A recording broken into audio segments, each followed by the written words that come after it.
بسم اللہ الرحمن الرحیم۔ سائم ہومیوپیتھک انفرٹیلٹی کلینک سے آپ کی خدمت میں حاضر ہوں۔ آج کا جو ہمارا ٹاپک ہے وہ ایک کیس کے حوالے سے ہے۔ بہت سارے دوست فون کر کے کہتے رہتے ہیں، مختلف چیزیں یاد کراتے رہتے ہیں کہ آپ کوئی نہ کوئی کیس بھی ضرور پریزنٹ کیا کریں۔ کچھ دن پہلے میرے پاس ایک کیس ٹھیک ہوا ہے، بلکہ اس میں کنسیو بھی ہو گئے۔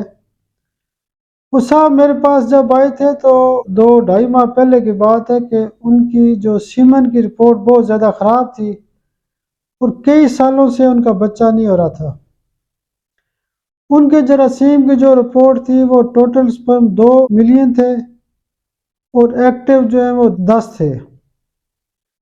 تو میں نے جب ہسٹری لی تو انہوں نے 2-3 چیزیں بار بار مجھے بتائیں کہ ڈاکٹر صاحب، ایک تو مجھے سیکس کے خیالات بہت زیادہ آتے ہیں، مجھے قطرے بھی زیادہ آتے ہیں، اس کا بھی کچھ حل کریں۔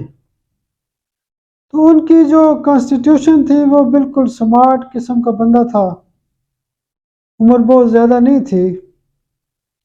تو میں نے ان 2-3 چیزوں کو فوکس کرتے ہوئے سب سے پہلے ایک ڈوز ہائیڈروفوبینم سی ایم میں دی، تاکہ ان کے اندر جو سیکس کی خواہشات ہیں وہ کم ہوں اور ہیٹ ہونے کی وجہ سے جو سپرم مر رہے ہیں وہ ٹھیک ہونا شروع ہو جائیں۔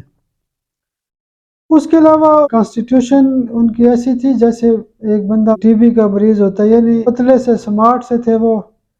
ان کی کانسٹیٹیوشن فاسفورس والے تھی، اور زیادہ خواہش ہو یا قطرے آتے ہوں تو فاسفورس بھی بڑی کام کرتی ہے۔ فاسفورس 30 میں نے ان کو روزانہ صبح دی اور رات کو اسٹیفی سگیریا 200 دی۔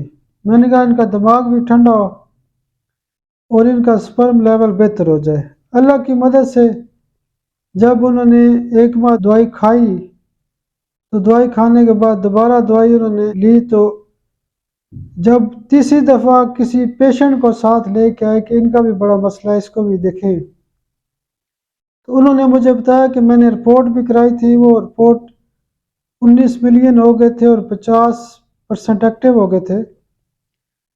اصل خوشخبری کی بات یہ تھی، انہوں نے کہا کہ اللہ کی مدد سے میری پریگننسی بھی ہو گئی ہے۔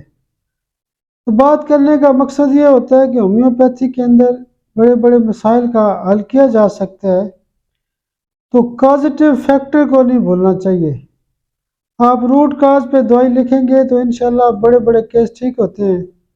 میرے لیے دعا بھی کیا کریں۔ بہت شکریہ، بہت شکریہ، بہت شکریہ۔